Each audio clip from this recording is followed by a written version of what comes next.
What's up, everybody? Big Herc 916, getting down and fresh out. And I got a special guest today, man. This isn't no prison interview.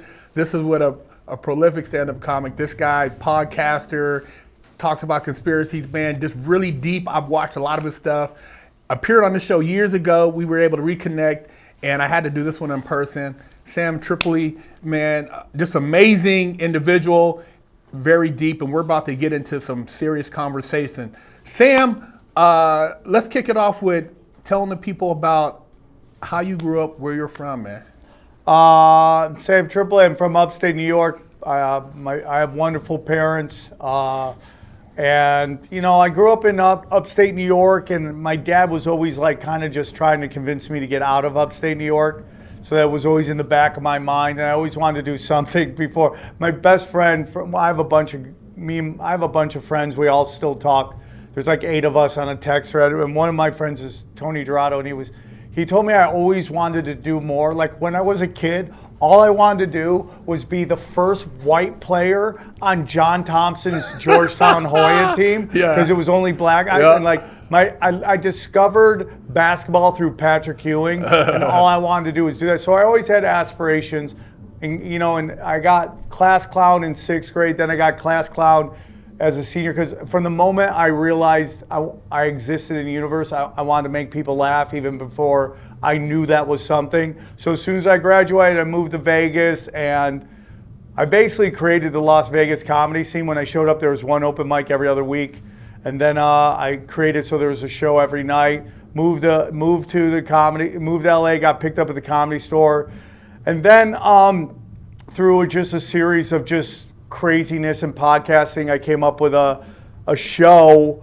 I always talk conspiracies. I was raised by very paranoid people. My dad always told me, believe nothing what you hear, half what you see. And in 2025, you should believe nothing what you hear and nothing what you see with this AI stuff coming out. And so I was always into conspiracies through college. I was reading Noam Chomsky about manufacturing cassette. So anyways, I wanted to do a new podcast, and I was really into the Hillary Clinton, Bernie Sanders stuff, like she kneecapping him. So I started a podcast, and I was like, what name should I go with?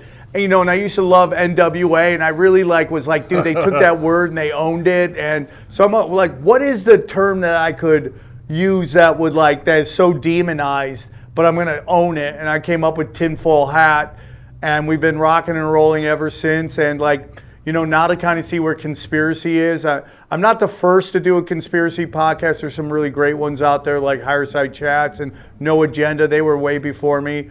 But me and a couple of these guys kind of create this precedence, and now you see it everywhere, and I think it's a wonderful time. So that's kind of who I am. I do stand-up, I produce my own stuff. I've been touring my whole career, and I just love podcasts. I have 8 podcasts, mostly because I just talk to myself all day, so I might as well just put a camera in front of me, and here we are, dude. Now I'm in the room with you.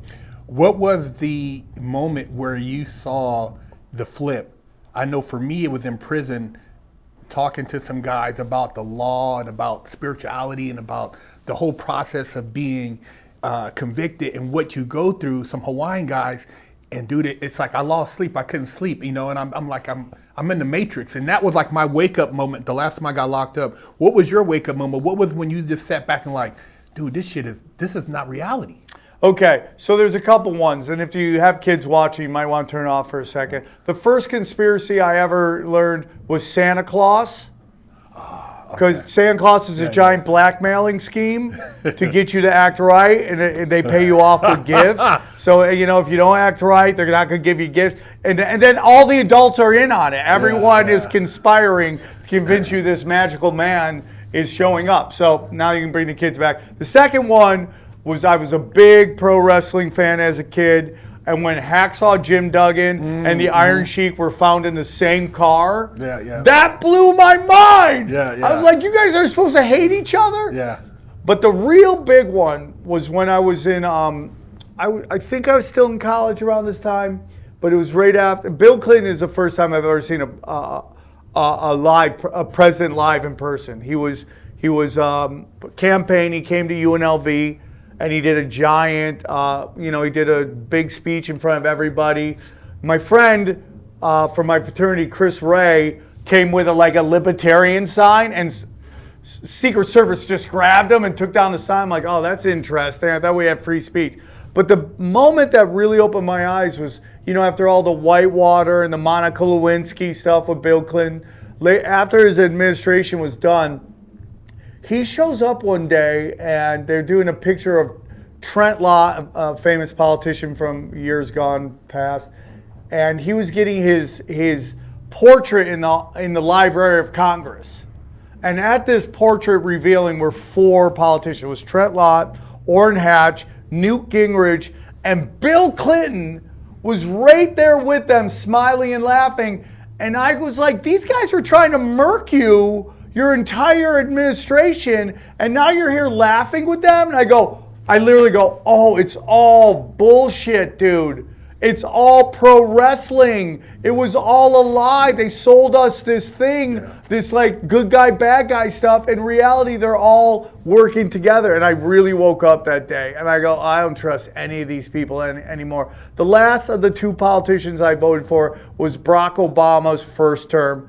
And then I remember he was running on free health care, and they were like, he was just really early into his administration, and they were debating his health care bill. And guess what he did? He flew to Germany to give speeches why they were debating his bill. I'm like, oh, this dude he's a part of it as well. So I never ever voted for any of these politicians again. And what everything's going on with Trump right now, it's like, I fucking saw that coming, dude. I knew it was going to happen. It was just, you saw it in his first administration. You saw it this time. Still would take him over Kamala Harris, because like the difference between a Trump press conference and a Kamala Harris conference, Trump's all closeted gays behind him, and behind Kamala Harris is going to be just fat feminists, trans, and BLM. That's going to be the only difference between their press conferences. So, it's all theater, dude.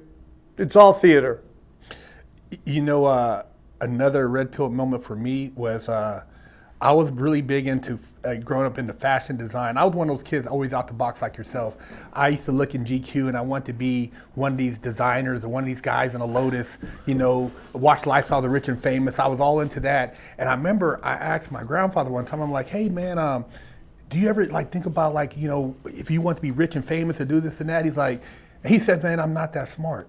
He said, but you're smart. You're good in school, blah, blah, blah. And I'm like, I was kind of messed up. Like, what do you mean you're not that smart, right? He's a hard worker. He did it well for himself, but he didn't really believe in himself at that level. So for me, looking at that, and man, I forgot where I was going with it, but what was I thinking of? I was going to go somewhere with that, but I lost my train of thought.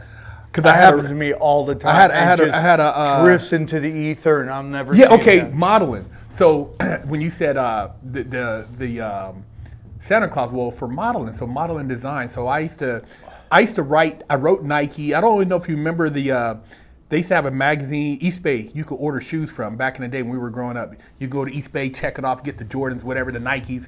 And I used to think like, man, I could be a shoe designer, and I could make my mom, we'll get rich, we'll get out of the hood. So I used to write them, I designed shoes and all this stuff.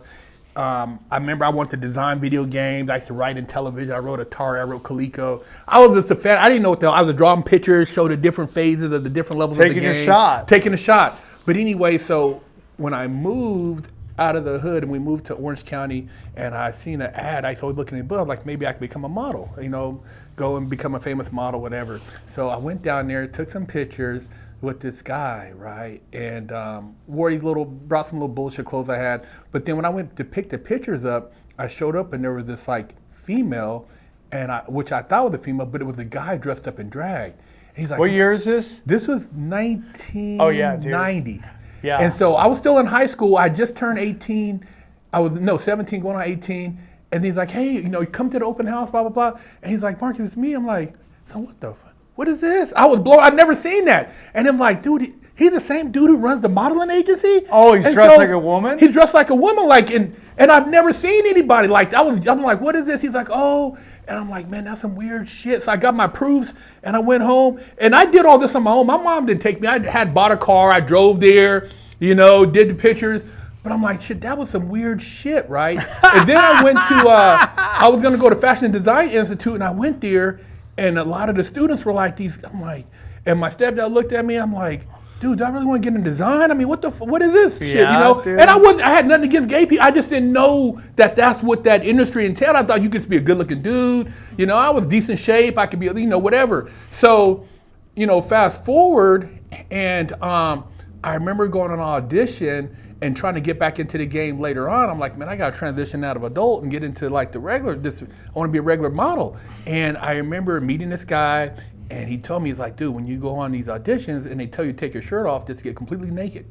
I said, what do you mean? He said, man, just trust me, you'll get the gig, just get naked when they ask you to take your shirt off. And I went to an audition off of Sunset, and it was in these dudes, I don't know who it was for like an underwear thing, not even underwear, just said showing your top, right? So I went in there and they said, you take your shirt off. And I took my shirt off and they just kind of paused and looked at me.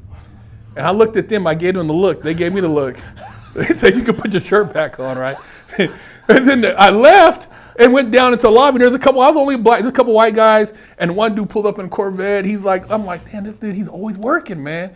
And so they have a party for the guy who's a photographer who has a lot of connections with FHM and men's, the other magazine that was popular. And the dude, we're at a club on Sunset, or a Hollywood Boulevard, and I remember pulling up, and I'm there with my fiance at the time, and all the dudes in the middle, and all the dudes are dancing around them. They're dancing, and I'm looking like, hey, Fred. He was like, what's up? And he's all happy. I'm like, fuck, man, what is this? Yeah. This is what I got to do to be down? Yep. I had no idea, bro. Yeah, dude. Yeah. I mean, they position themselves in all sorts of positions of power, dude. Especially that where you're around good-looking people. That's a big thing. Everything's sexual. And it also gets into like, you know, there's only so many opportunities. The supply is way bigger than the demand. So once you have that kind of PowerPoint, you can manipulate stuff. It's like, how bad do you want this? Like, what are you willing to do it? And like, you're hearing that a lot with the rap game right now. You know, it's all coming out. You know, it's like, you know, you look at how many of these guys are down low. It's kind of crazy, but there's so many rappers out there. You got to find the people willing to do whatever you want. And it's you know, even when you start getting into politics, it gets even darker because you're controlling purse strings. So it's like they only want their people in there, and it goes, you know, and depending on where you are in history, what is taboo at that point. You know, there was a time when, like, if a guy stepped on his wife, that would be a career ender. Well, as we get more and more lax with the social norms, it's got to get weirder and weirder. And that's why you see all the Epstein stuff going on, because that's how you can control people. Before we jump into Epstein, what do you think about that comment Obama said about his gay professor?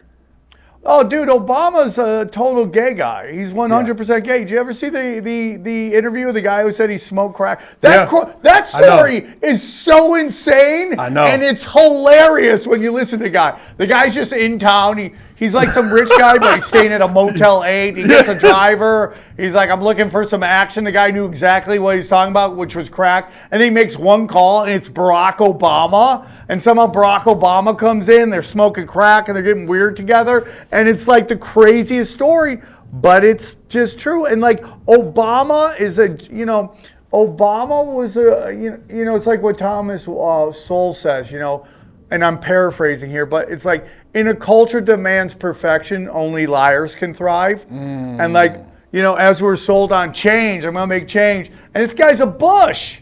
Yeah. Like Obama's a Bush. Yeah, that's his uncle. And then you see what his grandpa did to his mother, which was basically pimp her out as an MK Ultra sex kin.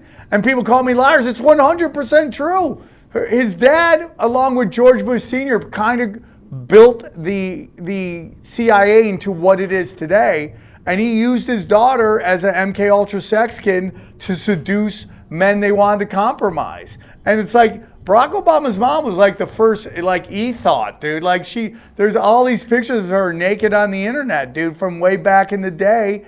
And she seduced people to compromise them. And then, so Barack Obama, we sold that he's, you know, because he's the first black guy to run. like he's not part of the club when he's a straight up Bush, dude. I think that he was one of the biggest conduits to issue in a lot of what we see with the racial divide, the whole LGBTQ movement, because people looked at him and he was almost like the perfect vehicle, light-skinned, black guy, can appeal to whites, appeal to blacks, well-spoken, from Chicago, had all the flair, from the talk like he's from the street, from the hood, but didn't really go to the hood and all this stuff. And it was the cold smoke screen, man. This guy came in and was able to gather up the support of the people and, dude, drop more bombs than anybody, drone strikes on people, American citizens, didn't do shit as far as policy for anything in the black community, pushed all these other agendas. Now we have kids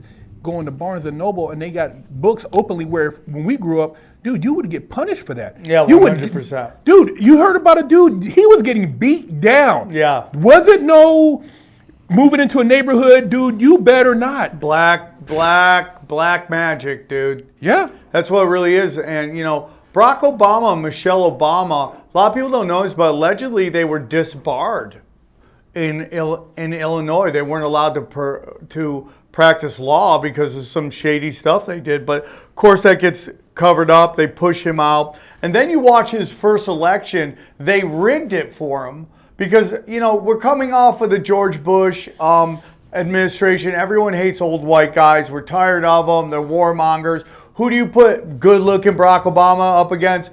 John McCain, who is the epitome of rich white warmongers, and he wins in a landslide because everyone's tired of it. And you're right, dude. I mean, this stuff coming out right now that Tulsi Gabbard's pushing, which is this Russiagate stuff, the Obamagate Russia state, it's 100% real. And it is 100%, 1,000 times worse than Watergate.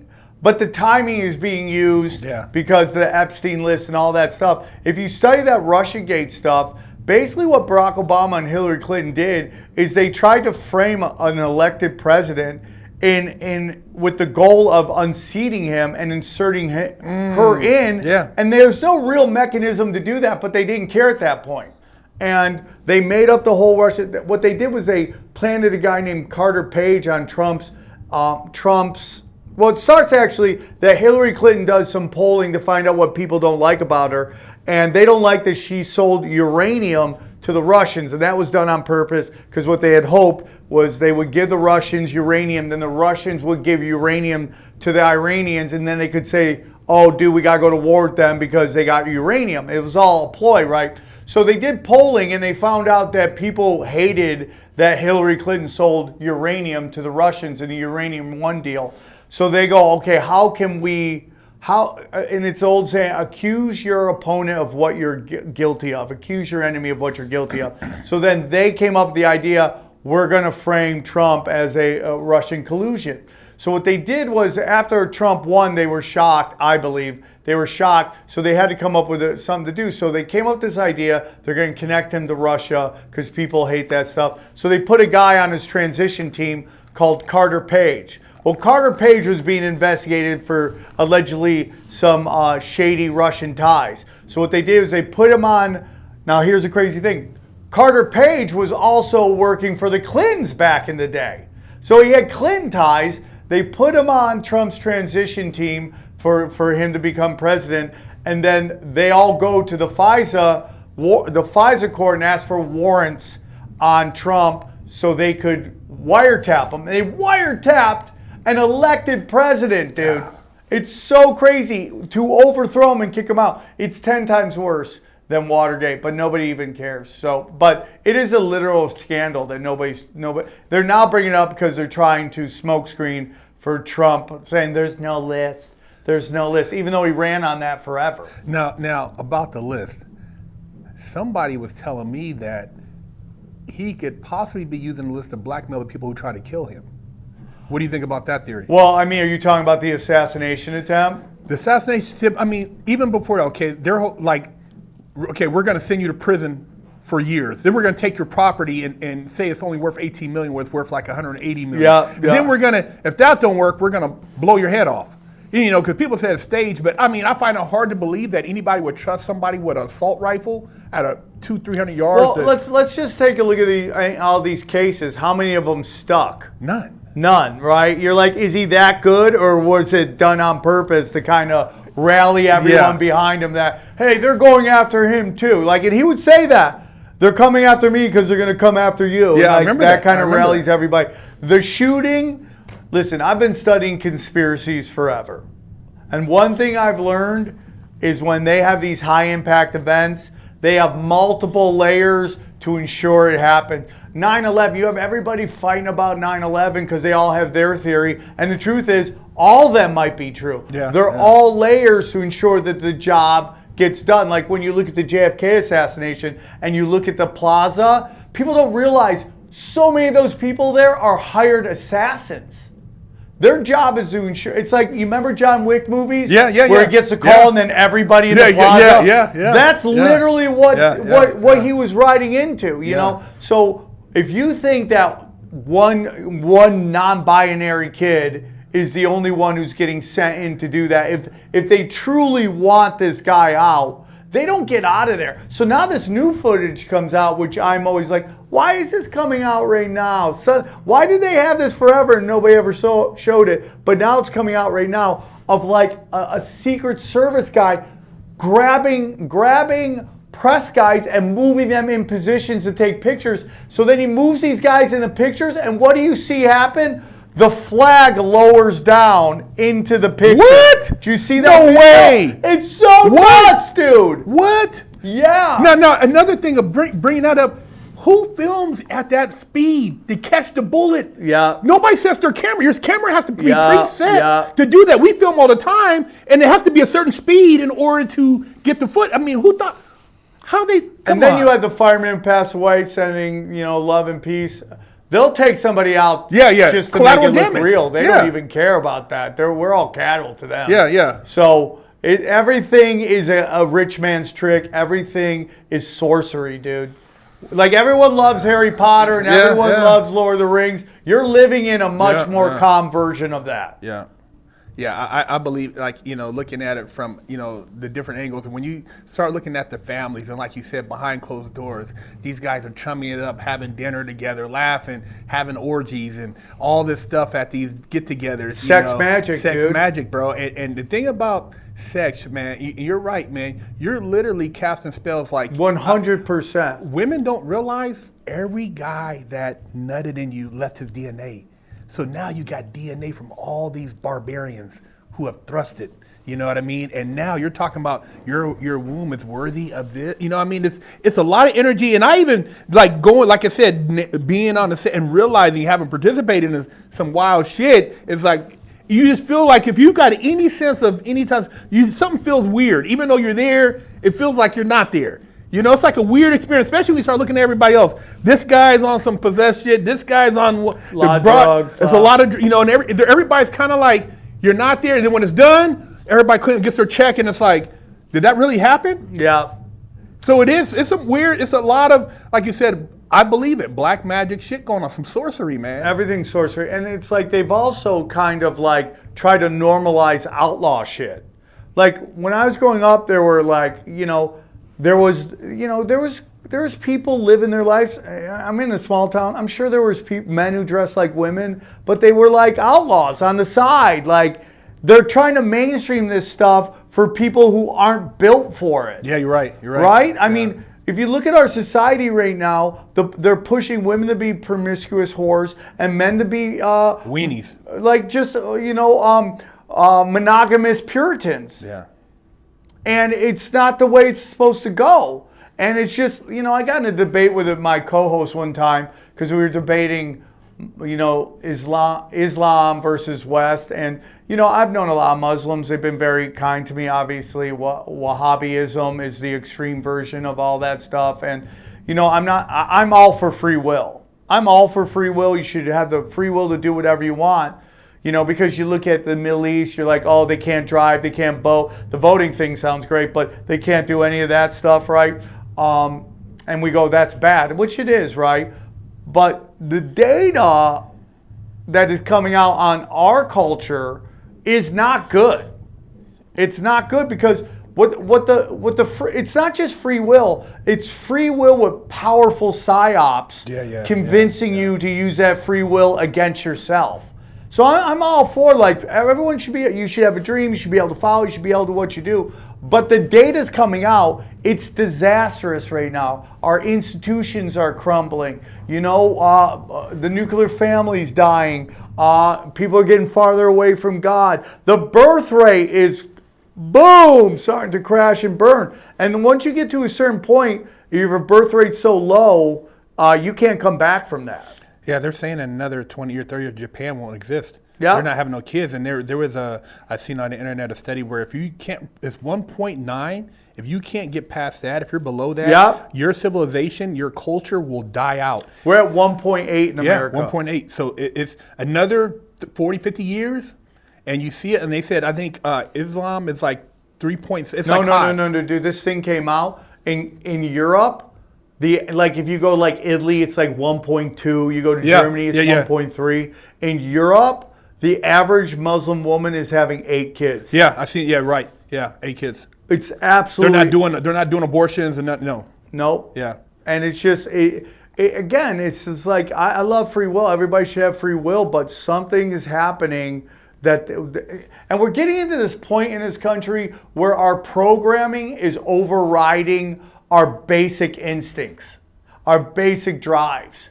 You know, when you have people thinking, I don't want to have kids because I like my life and all that stuff, something's going on that's overriding your desire to pass your genes on. Yeah. And even if you look at what's going on in the Middle East and Gaza, and like we have basic instincts in us to protect kids at all times. If you're at a park and a kid's getting hurt, it doesn't have to be your kid. You're like, hey man, you okay? Hey dude, what's going on here? Is this kid okay? But you have people talking about how like newborns are terrorists. That is the product of major programming going on, that it's overriding your own basic instincts. And you see that left and right. Women want to care more about jobs and having children, but then you study like the elderly, like who are like in hospice, and you ask like, what's your biggest regret? They always say I work too much. And now you have women are going, I just want to focus on my occupation. Life gets really small. Well, there's actually a group of people in Japan, and I did a story about it, where the women are committing crime because they go into jail so they can have friends. They're lonely. Dude, nobody's banging Japanese chicks. Nobody's banging the Japanese. Nobody wants to have kids. It's crazy. Yeah. China, same thing. No one wants to bang Asian chicks. What's going on here, Well, dude? they said they got rid of so many females that just by sheer numbers, there's going to be over, I want to say how many, I forgot how many millions, I want to say it's in the tens of millions of Chinese men who just because they cannot find a wife. There's not enough women. Yeah. Because they got rid of so many women, because remember they were getting rid of the girls, that there's so many surplus of men that they can never find a woman. That's crazy, man. It's so nuts, and that's just communism, dude. There's this crazy story going on right now about people are talking about China's population, right? So we've always been told it's 1.4, but I've been watching a lot of like videos on people who visit China, and they're always saying the same thing. It's empty. There's no one around here. The ghost cities. And we were sold that the ghost cities were, they built it. Yeah. So you're like, now you're starting to hear that these cities are empty. So I've been watching like these videos, and they're doing data from from the UN, the WHO, all these things, and they're saying the numbers are weird. They say the actual number of probably the amount of Chinese was in 2019 was 900 million people, not 1.4 billion. And that's still a lot of people. Yeah. But now they're doing data after all the COVID stuff, and they think that China's population could be down to 400 to 500 million people. And it's based on kids in schools. It's based on the amount of funeral homes has skyrocketed. It's quadrupled. And then the amount of salt that China is bringing in from Japan has been cut in half. So you're like, and we already know that the Chinese murked 100 million people during the Colored Revolution. Yeah. Right? And like nobody talks about that. Yep. Mao just murked almost 100 million people. Yeah. So It's crazy what's going on over there, dude. Yeah, because I was looking at that same thing you're talking about, where it showed it's supposed to be 100 million, and they got people in the city. It's big, just massive. Like looks like that movie with Leonardo DiCaprio, where this is a city that's empty. And he said right across over there is Singapore. He said in this city there's only 10,000 people. He said it's creepy. He had the whole pool, and he's looking around. There's like nobody there, and you're thinking like they built this city and nobody's there. Why would you build the city? Yeah. It doesn't make sense. Like they Yeah. said, oh well, people didn't move there. Yeah. No, they disappeared. Yeah. Bro, it's empty. Where'd they go? That shit is crazy. I Dude, seen that it's too. crazy. Like, what is that? That's Communists don't care, dude. no, people They in don't the middle of the care. night to snatch you up. Yeah. I mean, we saw crazy videos of like having these vehicles spraying like houses. Like, what was in that? We saw them trying to like weld in doors. Yeah. It's definitely, and they said during that, what we're talking about. They said that more people died than World War I, World War II, and the Vietnam War combined. So a lot of, and that's just what they say. We don't know the actual numbers, but yeah, that shit is crazy, man. When I see stuff like that.